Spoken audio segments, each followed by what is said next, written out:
Hi everybody, I'm Jenni Bowlin and I'm here again in my studio today to tell you a little bit about one of my favorite crafting mediums, and that's rub-ons. I really wanted to educate, and that's what this video is going to be about, giving you some tips and tricks. I've met a lot of people over the years at our shows and when I'm teaching that are a little afraid of rub-ons, don't know exactly what to do with them, or have maybe encountered some bad rub-ons in the past and just want to learn more about them. And so I thought it would be fun to do a little video and teach you some of my favorite ideas. So first of all, one of the things I want to talk to you about is the rub-on itself. And these are our rub-ons that we produce under Jenni Bowlin Studio. And we have been using the same producer for more than 6 years now. And it's a US company. And what I can assure you with our rub-ons is they're very high quality. And so they're going to come off when they're supposed to come off and where they're supposed to come off. And they're very thick, but the rub-on, when you get it in the store, will come like this. And it's basically where you have a rub-on that's on a sheet here with a backing piece. A lot of times I usually tell people to cut off the top piece here, only because that is a rub-on as well, but that's not something you want to put onto your project. You want to make sure it doesn't end up on your project. So I usually cut the top piece off. But you're going to be left with the rub-on here on the top sheet, and you're going to take off your backing sheet. Now on a rub-on like this is one large rub-on here. And I'm going to actually show you some ideas with this butterfly where we've actually cut it in half or used the entire piece. But in essence, this is one where you would be using the entire rub-on. We have others, such as the letters here, where you're wanting to do the individual pieces. And then we have others that are intended basically to be a background, and you're just going to be cutting small pieces out of here. Now, one thing I want to mention right at this point is you never want to put a rub-on on a paper trimmer. The pressure of the clamp coming down on the paper trimmer is going to push the rub-on onto its backing sheet, and you're going to end up losing some of the details of your rub-on. In fact, I wanted to also at this time show you as well is sometimes if you have done that and you get pressure on your rub-on, either just in travel, maybe home from the store, or you've just maybe put your elbow down on it or something that you've done and it's started to come off here. I wanted to show you, or sort of give you a little tip and show you how you can sort of salvage a rub-on. A lot of people will start pulling right at that section and they'll end up ripping their rub-on or losing that part of it that's starting to come off. But if you just start to pull up at another section, and for example, so we're going to start down here when I could see that this was starting to come off onto the backing. So I'm going to start on the other ends and pull this rub-on up very slowly. This is another key with rub-ons, is you want to move slow, especially when you have a lot of detail. You can see all these little tiny dots in this butterfly we want to hold on to. But I'm going to come up from the other direction in hopes that I'm going to avoid that entire section here, that I'm able, perfect, to completely salvage that piece that was trying to come off on there. So this is your rub-on that you're going to then take and put onto whatever medium you're going to use. And we're going to talk about the different mediums you can use as well. But I'm going to sit that back there. And I just want to show you how easy our rub-ons are. Now this is a feather. It was a small piece and one of our larger rub-ons that I just cut out. And you can see I'm just going to take the backing off of it here, again, very slowly. But we don't include popsicle sticks in our rub-ons. We figure you probably have enough of those. But you don't need to use a popsicle stick. You don't have to use that. You can use the back of your scissors. There are rub-on tools out there now, but you can use anything, including your fingernail. Now mine happens to be broken right now, but normally, and I can still get it a little bit. Oh, I can get it enough to use my fingernail here. But I'll show you, you can see how, that's how you know your rub-on is coming off, because it gets lighter because it's coming onto your paper. But this is just back of scissors, which is what I always use because it's always on my table. And that gives me my rub-on right there. So super simple. That's just the basic education on basically just how to use a rub-on. But I'm going to show you some quick techniques and just some ideas on how then to use them. One other tip I wanted to share, I had this pile of paper here because a lot of times, now it didn't really matter in this case, particularly if you're doing maybe something with more detail like the butterfly, you'll want some padding underneath. That's really going to help you get a nice even have a nice even cushioned surface, just like you do for stamping. It helps when you're actually putting rub-ons down as well to have a padding. So I want to show you just a couple techniques on some layouts here. First of all, I wanted to talk to you about lettering. So I showed you, this is one of our letter rub-on sets. And there's two ways that you can do this. You can sit and cut out every letter, and I would suggest if you're a beginner to using rub-ons, that's what I would suggest doing. But another option is I take, now that I've been doing this for years, I'll take and cut them into strips. And I will actually just take the backing off. Let's see here. Maybe even you could say, well, let's just do half, because these are big letters. I have smaller ones that I'll do the entire row or entire section, but you can take off a section at once instead. And as long as you're careful and you don't put pressure on, which I think I may have just gotten my W, so I'm going to be slow. This might actually, I'm going to let that W come off because I want to show you another fun thing here. But here I've got the X on there. And that's all I wanted, except, yes, I did catch the W, but I wanted to show you another little trick. If you get a rub-on somewhere that you don't want it, and this isn't 100% foolproof, we'll see what it does today, but in most instances, you can take some Scotch tape. I've got a little bit of it there. Oh, it's getting ready to pull the whole thing up. And Scotch tape will bring up a rub-on. So another fun trick, again, if you're afraid and you think it's permanent, once you get it down there, you can use a little bit of Scotch tape, and that is going to pull up any excess that you might get somewhere where you don't want it. So here is the layout that I wanted to show you with the lettering, and again, so you can cut out the individual letters, try a whole sheet if you don't have the patience for that, and just be careful as you're putting it down. This was the title, again, very basic, just putting it directly onto a piece of paper. But another technique that I love and that I probably use more often than anything else is using the rub-ons on vellum. And that's what I have done here.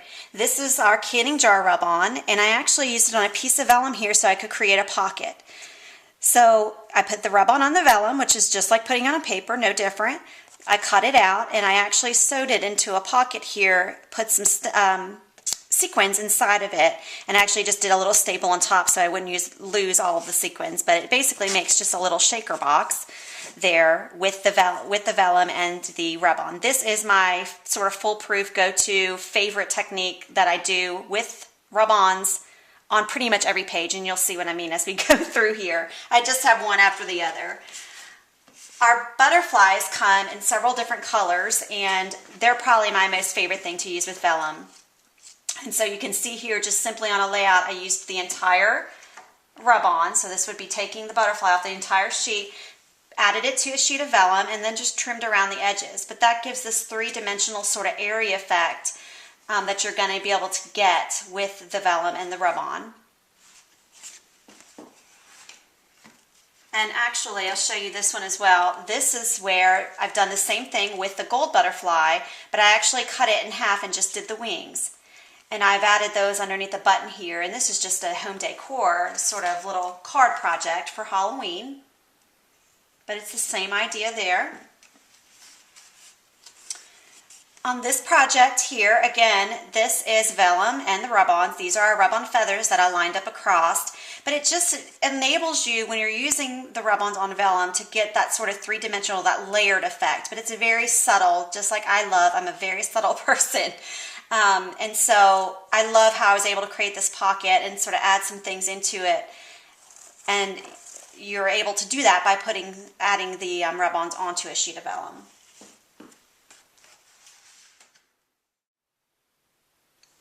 So on this layout here, I wanted to show you again just a quick technique again with the vellum. This is one of our new gold rub-ons, our pennants, and I put it on vellum here so I had the ability to have a three-dimensional piece there. Same here with the little flag tag that I created.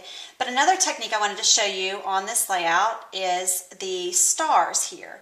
And one of the things that I love about about rub-ons is they are not going, ink is not going to attach to them. So basically,